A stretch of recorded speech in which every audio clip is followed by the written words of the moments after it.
Hey y'all, what's up? It's your girl B-Marshe. Welcome back to my channel. And I am here with a new season of Potomac, season 6, episode 1. Let's get into the mess. Yes. Okay, so the episode opens with a question from the producers to all the ladies. Describe last season in 2 words. A lot says toxic. Some say, drama. It was drama, okay? But Wendy gives a whole statement about, you gotta watch out who your friends are, okay? Don't watch them. They say you're a friend, but honey, they'll quick to backstab you. We gonna see who that goes towards. Giselle. But we know. Anywho, let's get into the season, because that was just the opening. So the season opens with us seeing Wendy walking around in this fur coat. Girl, I hope that was fake fur. If not, Peter is gonna come after your ass, okay? Then drops to the nude. And we got that red scene we always tell the celebrities do with the okay, I'm not doing it right, but and it's the invitation to the nude interlude party that she is throwing. And they're asking to wear shades of nude. That's why she did the video. So that's what we first see. But the season actually goes through a quick view of the girls. We're going to check up on everybody. So the Giselle's daughters are asking for lunch. Like, their hands are broke. Like, girls, you are old enough to fix yourself a sandwich or something, some noodles. You do not need your mom to go in there and make you lunch. Okay, girls? Come on. You was what, 16, 13, 14 years old now? You old enough to make your own lunch, okay? But we do see that her house is completed. She's in the west wing of her little mini mansion. Then we see Karen talking to her plants. That's how you keep your plants alive. People gotta talk to them, okay? Robin's forcing Juan to do a video of the new home being built. Yeah, Juan didn't seem like he cared at all. He don't want to be there. He looked like, why you had to get the camera on me? I'm just obliging you, girl, okay? We get it. New home. Yoo-hoo. Need a bigger place. Woo. Anyway. Candace has sold her townhouse. I think it said for $799,000. And the new home costs $1.1 million. It's 6 bedrooms, 7 bathrooms, 10,500 square feet. And it looks like she's getting a little bit of work done. She had a contractor in there. Maybe she's gonna do some little fixing up, turning some rooms around to how she wants them to be. The house is pretty. To be honest, I live in Texas. So for me, the house seemed like a very normal size home from a very regular size house here. Like a nice 2-story home, probably maybe something might cost you around $600,000. So that's kind of like a nice big home for $600,000. For $1.1 million, to me, she should have got a way more, but she does live in DC, so I don't know if the prices up there is like super elevated and it kind of averages out to $600,000 from down here. But for me, it was a nice oversized family size home. I don't see the 1.1 million, but hey, it's DC. That is probably just average price for a single family home. Anywho, let's see. We open up with Ashley. She is in mommy mode. She is expecting her second child. We do find out over social media she had another boy. So they're really excited about that. She's about 10 days away. Ashley looks like she's about to pop, okay? She looks tired. She looks over it. She looks like this pregnancy needs to come on tomorrow. Come out. Come on. Let's get this going, because I am tired, okay? Her and Michael look like they're happy and they're together. He's really in his daddy mode. I think she said now the communication's better. She doesn't want him to communicate. She did say that they're not having sex. They haven't had sex since she was, 5 months pregnant? So, yeah, it's been a minute. And she kind of does tell him that she wants to have sex, but she don't see how she can, because she just looks uncomfortable sitting on the damn couch not doing nothing, okay? But sex does help with the pregnancy, and we all know that she needs to fuck him in. If not, he's gonna fuck somebody else. So, oh, I'm sorry. If you had children in the room, my bad. Let's move over to Candace. Giselle comes to visit Candace's new home. She said, oh, look, Weezy and Jefferson had to come on up, I see, okay? So they have come up to their own home. She finally got out of her mama's house, how they all like to say. And Candace is taking her around, and she's also has her husband's children there. Yes, his daughter and his son are there, and she has been in mommy mode. She calls herself the bonus mom. That's, I guess, a new thing for stepmoms, because stepmoms stepmoms get a bad rap, okay? And all the stories, they get a bad rap. So now she is the bonus mom, and she is working through being a bonus mom. The kids are virtual. So now, instead of spending the weekends with them, they actually have been spending months with them. So they have been there for quite a bit of time. And while Candace is taking her on the tour, she goes to Mama Dorothy's room, because yes, y'all know Mama Dorothy had to have a room. And she has a life-size cutout of herself in the room. Mama Dorothy do. Girl, don't get me wrong, I love myself, okay? Girl is pretty. But yeah, I ain't about to have no life-size cutout of myself and then sleep with it. Oh girl, no, I wake up in the middle of the night and punch that thing. But whatever floats your boat. Giselle asks Candace about Chris and what he's been up to. He's been doing online cooking classes. I guess you can follow him online and get some online tips of how he cooks. And he's also been golfing. So not too much. I think later on in the season we does see that he's going to be managing Candace and her career. So we're going to see how that goes. Candace has asked Giselle about Jamal, because we don't know, is Jamal coming? And Giselle says, you know, the pandemic, we only see each other like every so often. We go months without seeing each other. I was like, girl, you went months without seeing him when you guys were divorced. What's new now? Like, Candace doesn't believe her like the rest of us that this whole pandemic is the reason why they're breaking up. She thinks it's because of the embarrassment that Monique and Karen did to her at the reunion about Jamal's truth of being a hoe. But we all knew he was a hoe. She knew he was a hoe when she married him. So why are you embarrassed? I don't know. Personally, I do believe that this was a stunt, and that is why her and Jamal are not together, that this was only supposed to be temporary and not long term. And I think that Miss Giselle needs to move on to somebody who really wants to be with her, and not her old ex-husband who just wants to play games with her. That's my own personal opinion. I'm not a big Giselle fan, but hey, I love love, and I want everybody to be happy. Girl, get with a man that wants you. There you go. Anyway, so they also talk about Karen and how her and Candace have issues. I cannot remember why. Oh, now I'm remembering. I was writing my notes and I could not remember why Candace and Karen had issues. And now it just hit me that she's probably still pissed about the fact that Karen took up for Monique and blase, but how Candace is portraying it, she's acting like Karen did something very tumultuous to her. Is that a word? I hope that's a word. She acted like she did something terrible to her. And it's kind of like, she did something that you did not agree with, but it wasn't big enough for me not to have your friendship. Like, it may be big enough for me to be like, I'm gonna keep you at a distance, girl, and so I can trust you again, but not how Candace is taking this to a whole nother level. But we all know Candace is over dramatic. So we go flash over to Karen, since we're talking about her. Let's go to Karen. Karen is decluttering the home. Ray is not helping, as usual. You know, he's just kind of like, well, most of it's yours anyway, so why would I do that? So her and Ray are talking about the renewal of their vows, because we all know last year he said that they want to get remarried. That is what old people do. Yay, love it, so cute. And she was saying that she was talking to their daughter Raven, and how she doesn't really like the whole renewal of the vows, whole traditions thing. She kind of wanted to give it something like a name, a theme. You know, Karen, she likes a theme. And the daughter came up with, so nice, we had to do it twice. I think that was super, super cute. I was like, that's so cute. I love it. You should go with that. Ray does say that he wants to keep the wedding small.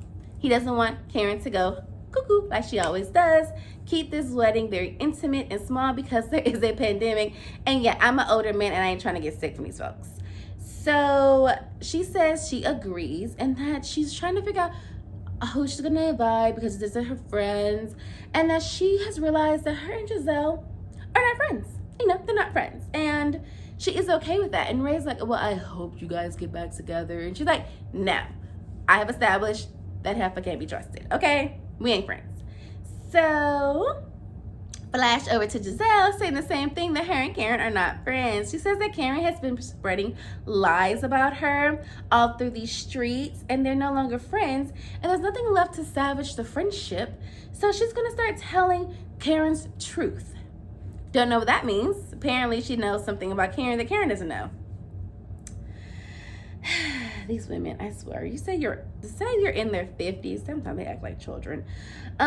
Splash back to Karen, and Karen says that Giselle's anger is misplaced and she should be directing it at that man. And we start to get flashes from social media about how Jamal said this and Jamal's with this woman, and Jamal claims that he and Giselle are not together. So I do agree that her anger is misplaced and that she does need to focus it on Jamal, because you are screwing Jamal, not Karen. Girl, why give Karen your energy? Give it to Jamal, who deserves it. Come on. Anywho, just then, Wendy's invitation comes in for all the girls to see her nudeness, her sexy Wendy. This sexy Wendy is a little weird, but I'm going to go with it, okay? I love when a woman comes into her truth, baby. Yes, okay. So all the girls are seeing it, you know, they're like, okay, body, yada, yada. Ray's like, where's my glasses so I can get a better look? And Karen's like, no. And then we get over to Ashley, and she's like, oh my God, Dean, close your eyes. He's like, Dean was so cute. He's really came into his cuteness now. He is super cute. He's like, why has it closed, mommy? Then we get over to Robin, and Robin's like, girl, you could have just told us to come over. Like, you didn't have to do all this. This was just too much. Anywho, let's flash over into Wendy's life. Wendy's at the doctor's office with her hubby because she got new boobage. Oh yes, honey, she has got new boobs and some other things that she won't tell us about. She's being very secretive about it. But honey, either you got a new makeup artist or a new face. I'm going with the latter if it's a new face. But okay, girl. Okay, girl. We're going to talk more about Wendy's body in a few minutes. Give me a second. The producers does ask her about what she had work done, and like I just said, she's been really hush-hush about it. But she does say that she would admit if she did get some work done. But only she talks about is her boobs. Gotta admit though, girl, those boobs are nice and perky and they're cute. You go, girl. Good doctor. Nice and perky boobies. Let's go to Rob. So Robin and Juan are going out to a juice bar because she wants to celebrate him for something. She didn't really say what it was, but she said for something. Anywho, I think they just want to get at the house. That's the first time he's been at the house since the pandemic. And the producers ask, when are you guys getting married?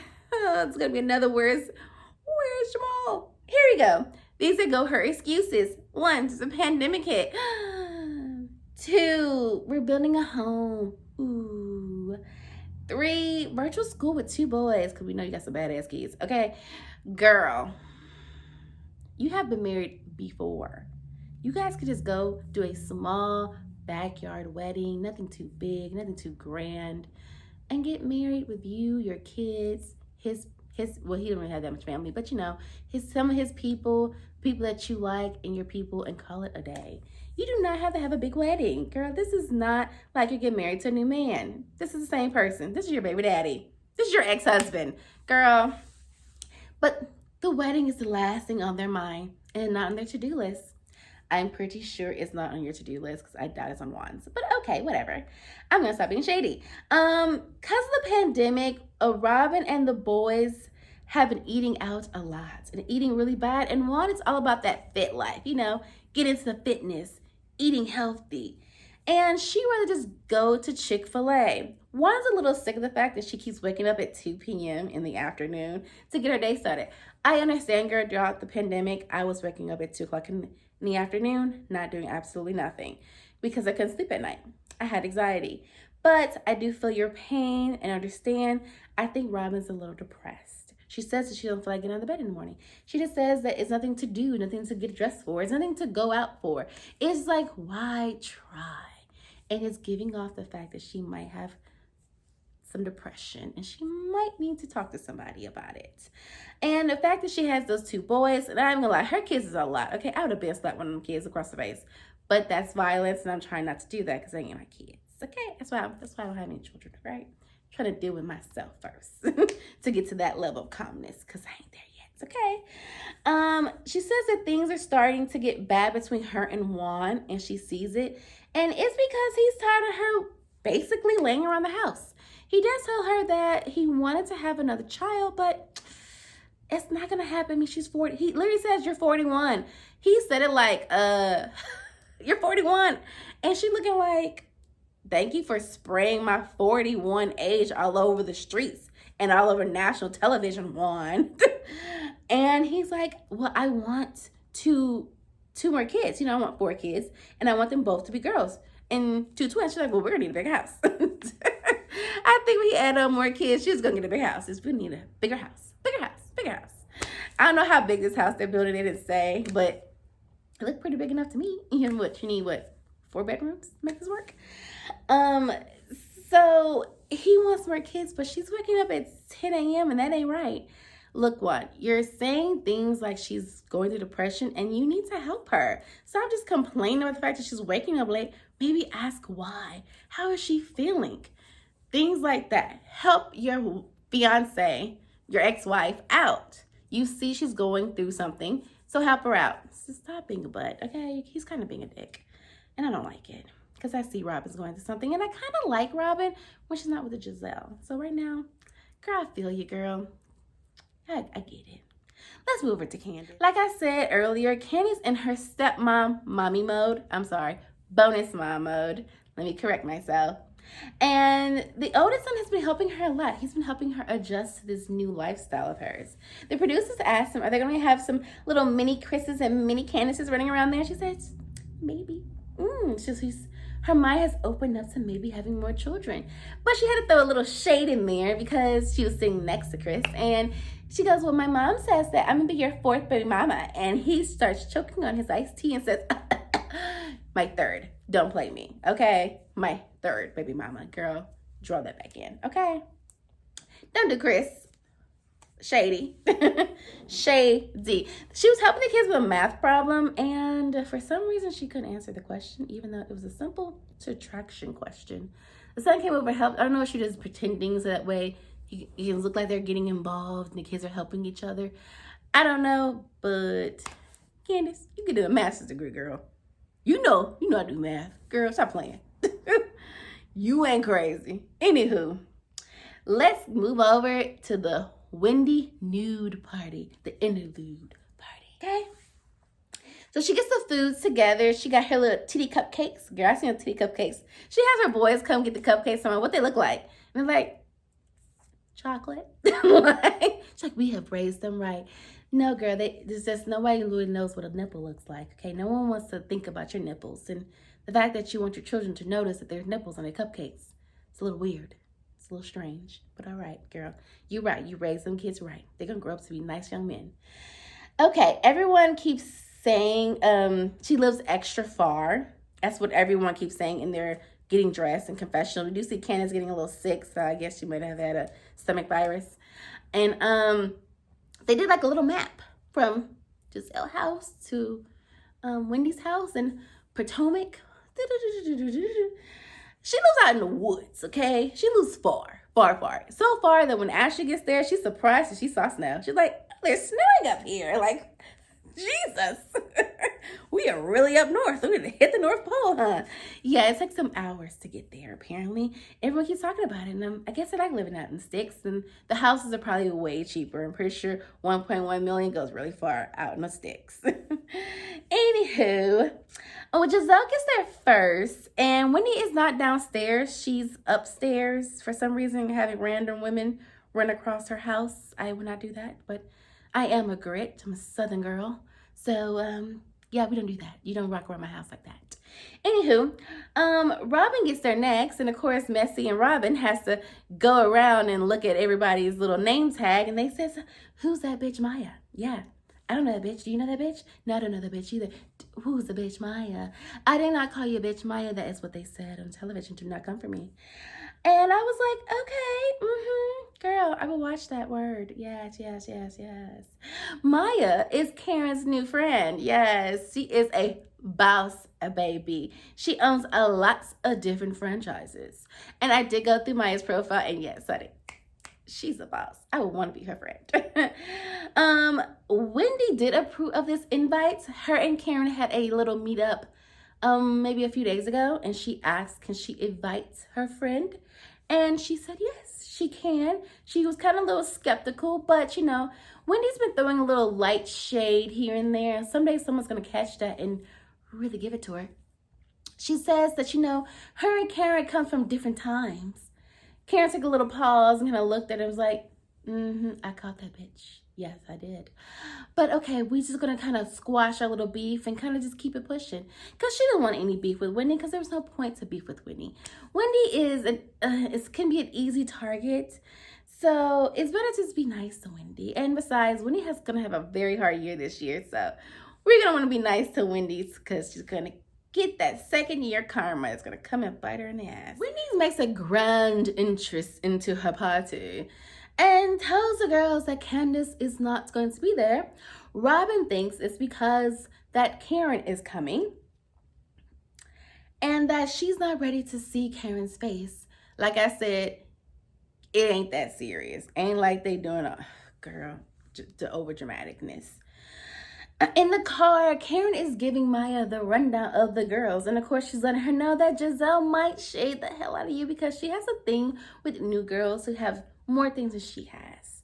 So be prepared for that shade. And Maya looks like she's extra prepared for the shade. When Karen finally gets there, Giselle is mad that she didn't run over to her and say, I am so sorry for talking about your family. I mean, you know, I'm apologize. I bumped my head and, you know, Wade doesn't love me.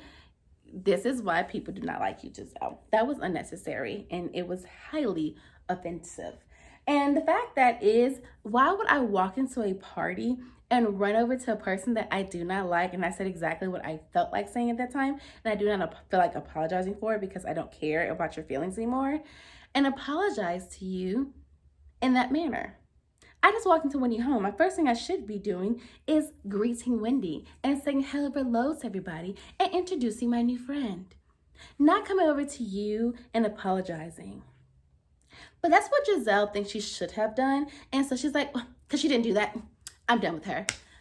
Great. I'm pretty sure she's been done with you ever since the reunion. That's why you guys are not talking. Good. Giselle, it's just be like the overly dramatic stuff. Like, that's just stupid. Like, you're in your 50s. Come on. Anywho, they get the rundown on Maya because we have to know what the new girl is about and who she is. So this is her rundown real quick. She has 3 children between the ages of 12, 8, and 4. She has a lake house in North Carolina because, not Robin, Ashley caught that whole little southern twang she has in her voice. And that's what it's come from. She has a house in the North Carolina on the lake, a lake house, yes. She also has a house off the harbor there in DC, yes. She owns a franchise of chiropractor offices, money, and she has 4 grandchildren. That one was a big shocker because they're like, wait a minute, how do you have 4 grandchildren and your oldest child is 12? Well, it turns out her husband is 38 years older than her, and he's 68 and she was 30. I think at the time she said 34. Her math was all off, okay? Her math was like, Robin was like, wait a minute, that don't make sense. Math problems. Wait, no. That would be 30. That would be 38 years. No, that would be the. Finally, we got the real answer, and it was actually her husband is 36 years older than her. He's 68, and she's 32. Math might not be the strongest suit, or it just maybe be her nerves, and she's having a little nervous tick right now, and it slipped her mind how the age difference because they've probably been together for a very long time.